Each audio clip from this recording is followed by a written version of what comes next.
Who am I? Am I the choices I've made, the memories I hold, the way I carry myself through the world? Maybe I'm just the sum of every experience, every thought, every fleeting emotion I've ever felt. Maybe I'm the weight of every word I've spoken, every touch I've felt, every scar I have earned.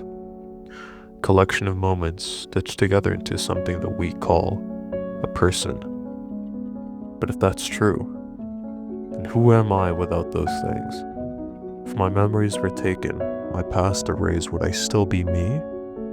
Would I be someone else? So hot. Okay. Oh, why is this jacket so fucking tight? Who am I? Who am I? Who am I? Intro aside, this seems like a pretty easy question to answer because, well, I am me. Who else would I be? The real question is, who is me? If I just say I am me, I'm Lorenzo, that doesn't feel like a very satisfying answer to the question. What does that actually mean? What does being Lorenzo mean? What does being me mean? Who is me? Who is Lorenzo? Again, this might sound overly philosophical, but I feel like this question has some true implications. But let me tell you where this question first came up. The moment this question truly got to me for the first time was when I was watching Black Mirror a couple of years back. Now, if you don't know, Black Mirror, fantastic Netflix show. Highly, highly, highly recommend you watch it. But there's an episode that sticks to me in my mind more than others, which is White Bear. Now, again, I highly recommend watching this episode. If you haven't watched this episode yet, stop now and go watch it right now, because it is worth the watch. Okay, now that you're staying here, that means you don't give a fuck. I'm about to spoil the whole show to you. White Bear begins with a woman waking up strapped to a chair with no memory of who she is. The whole episode, she seems to be followed around by people that are hunting her, and everywhere she goes is just other people just staring blankly at her while recording her with their phones. Basically, she goes through a bunch of different scenarios, but at the end, when she feels like all hope is lost, suddenly the background opens, and it is revealed to her that she is in what I would only feel comfortable to call like a sadistic game show, I guess. It's like Squid Games, but like on steroids. Essentially, almost every single day, I believe, her memory is wiped, and she is strapped to the chair, and she is forced to relive the same day over and over again. Well, it doesn't feel like the same day to her because she has no recollection of the past, but she's been living this over and over again for quite some period of time. All of this serves as a punishment for a crime that she committed that I can't really reveal because of YouTube terms and services, but I highly recommend you watch it. Now, one of the first reactions I had is, well, did she actually deserve this crime? Coming to it from a place of like punishment versus rehabilitation, whatever, and is torture ethical? But that isn't the question that stuck with me. The question that stuck with me is, who are they actually punishing? Think of it this way, she showed remorse for the crime she committed. She was horrified to learn of the crime she committed, yet they punished her every single day. She had no recollection of committing the crime, and I actually don't know how much recollection she had of her life before the crime. I believe that she had no recollection of any events that happened in her life before the crime, but I may be wrong. She remembered how to speak English, yada yada, but she doesn't remember who she is. So fundamentally, she has no real connection to her past self, which then raises the question, could we argue that they're not the same person? And if so, are they torturing a random innocent woman? But before we answer that question, let's talk about me for a moment. What I'm about to say I mentioned in the previous video, so you can go watch it if you want, but anytime I look back at old content of mine, whether that be pictures or videos, more than 2 years ago, I guess, I feel a very, very strong, well, I guess it's the opposite. I feel a very weak connection to myself. I feel a strong absence of connection. Like when I look at old TikToks of mine, for example, I can't really empathize with the person I see on screen, not because I wish them harm or because I don't understand their actions, but I don't understand who they are. When I look back at old videos of myself, it's as if I'm looking at videos of strangers, if that makes sense. It's hard to look back at old, what I would call versions of myself maybe, and really truly feel that connection that I would if I looked in the mirror, for example. Now, of course, I can recognize that that's me, so maybe it's a little stronger than a stranger, but it's somewhere in between being a stranger and looking in the mirror, but definitely closer to being the stranger. Which in all of this makes me question, am I the same person I was back then? Am I the same person I was 10 years ago? Am I the same person I was 15 years ago? When I was 5 years old? Could you really call yourself the same person? So this brings me to the Ship of Theseus, which I'm sure you've definitely heard before, but if you haven't, basically this guy Theseus, okay, he has a ship. Default ship, let's just call it like a basic ship with like one mast, you got the hull, the fucking, not the steering wheel. I don't know what it's called. What the fuck is a ship steering wheel called? Whatever it is, it has all the basic components of a ship, okay? And Theseus departs, let's call it the Athenian shore one day. And in his travels, the planks in his hull get moist and get wet and start rotting, so he has to replace them. Eventually his mast breaks during a storm, so he has to replace that. The sails get fucked, he has to replace that. The wheel of the ship also gets destroyed, and he has to replace that. And eventually, when he gets back to the Athenian shore, every single component in that ship has been totally and completely replaced besides Theseus himself. Now, importantly, in this version, or I think in the classic version of this thought experiment, his ship is functionally and practically the same, right? So every single component got replaced with an identical version of that component. Okay, maybe the plank doesn't look identical, but functionally, it would still be the same. Recognizably, anyone that sees the ship would think it's the same exact ship. Now that's the OG version, I think, of the thought experiment, but for the sake of this topic, I'd like to remix a little bit. In this new version, let's say that when Theseus gets back to the Athenian shore, his ship looks completely different. And again, the only recognizable feature of the ship is Theseus himself. Let's say all of the wood changed from oak to mahogany, which is definitely not what ships were made out of, I think. Let's say for the sake of argument. The sail changed from a white to a black sail. I know that also doesn't make sense, but any onlooker that witnesses the ship come back to shore perceives it as a completely, fundamentally different ship. Now the question that I ask here is, could you consider it to be the same ship? Would you say that Theseus left shore in ship A and came back to shore in ship B? If we do think that ship B is different to ship A, the first question I guess we could ask is, when did ship A stop being ship A and become ship B? But before we discuss that, which I believe we will do in the next video, we have to talk about what made ship A in the first place. Coming back to the ego, or what you can call the self, what is the ego? What is the self? What makes Lorenzo Lorenzo? Who is Lorenzo? First of all, let's go back to the original question. Who is me?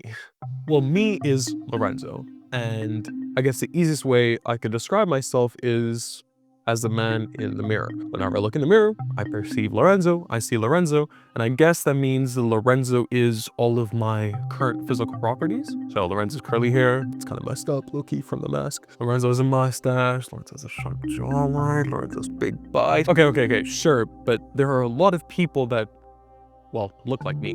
Take identical twins, for example, they look, well, identical. So there's something more. I guess we can also say that Lorenzo's a brother, Lorenzo's a son, Lorenzo's a friend. Maybe I am also my connections, my relationships, but there are also people that are brothers, there are also people that are friends, there are also people that are sons, and maybe there could be someone that shares all of the same relationships that I share. I guess we can also say that, well, Lorenzo's passionate, Lorenzo likes philosophy, Lorenzo's grit, Lorenzo's discipline. But again, there are other people on this earth that probably share those same traits too. I guess Lorenzo's also recording this video. Lorenzo's sitting in this room currently. So we can also say that Lorenzo, or that I am my actions, my current actions. But again, there are other people that have all of these traits, or we could conceive another being that has all of these traits that we would consider distinct from myself. Well, I guess nobody has my memories, nobody has my perceptions, nobody's seeing what I'm currently seeing because there's only one pair of eyeballs in my head.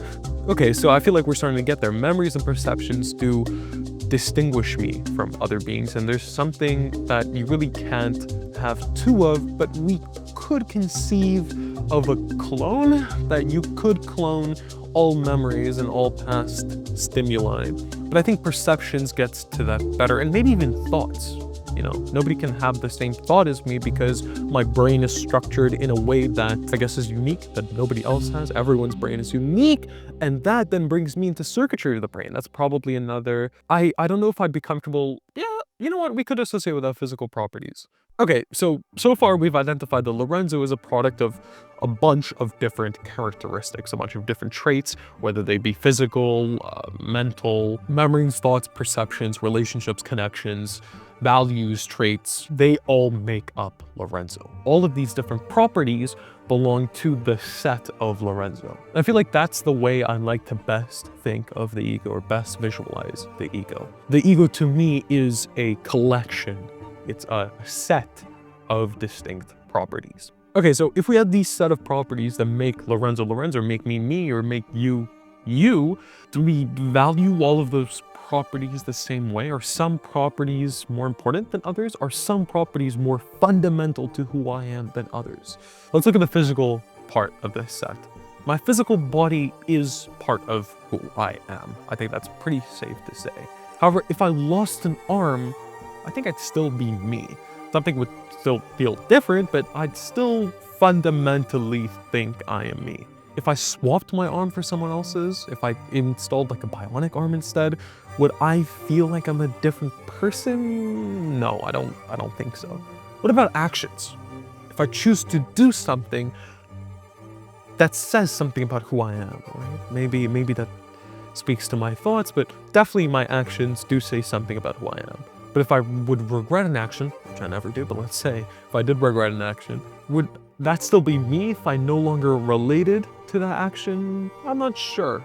I think that's stronger than the physical body, but I still think that would be me. What about my relationships? Brother, son, friend.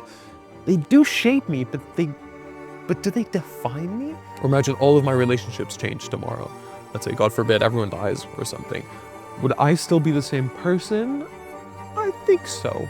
I think that even though my relationships do shape me, I don't think they fundamentally alter who I am if they do change.